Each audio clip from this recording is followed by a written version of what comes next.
कुछ important ethnography research के आज टाइप देखेंगे। बेसिकली एथनोग्राफी रिसर्च जो होता है वो क्वालिटेटिव रिसर्च मेथड में आता है।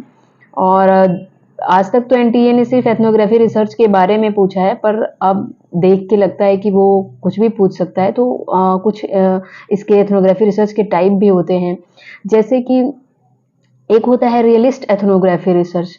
रियलिस्ट बेसिकली सारे रिसर्च के जो टाइप हैं उनका मेन मकसद तो यही होता है कि किसी भी सोशल, किसी भी कल्चरल और किसी भी कम्युनिटी के बारे में उनके उनके एक्टिविटी, उनकी कल्चर, उनके बिहेवियर, उनके रहन-सहन, उनके कस्टम्स को जानना ही मकसद होता है। पर उसमें भी कुछ टाइप्स होते हैं, जैसे कि रियलिस्ट अप्रोच है। इसमें क्या होता है कि रिसर्चर जो होता है वो उसमें एंगेज ना होके बहुत ही उसके फैक्चुअल डेटा को इकट्ठा करता है और फिर उसको उस पर रिसर्च करता है। तो ये इसमें बहुत ज़्यादा ऑब्जेक्टिविटी होती है और अनबायसनेस तरीके से ये अप्रोच काम करता है। उसके अलावा होता है फेमिनिस्ट एथनोग्राफी रिसर्च, जिसमें जेंडर इनइक्वलिटी को देखते हुए किसी सोशल ग्रुप और किसी सोशल ग्रुप और कम्युनिटी के बारे में हम रिसर्च करते हैं।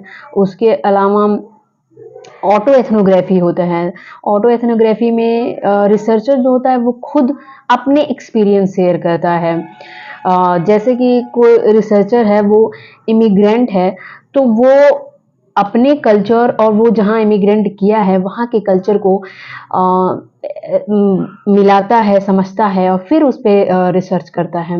उसके अलावा इंस्टीट्यूशनल एथनोग्राफी रिसर्च भी होता है, जिसमें हम किसी इंस्टीट्यूशन के बीच किस तरह का हायरार्की सिस्टम काम कर रहा है, किस तरह का ये सब काम कर रहा है, वो होता है।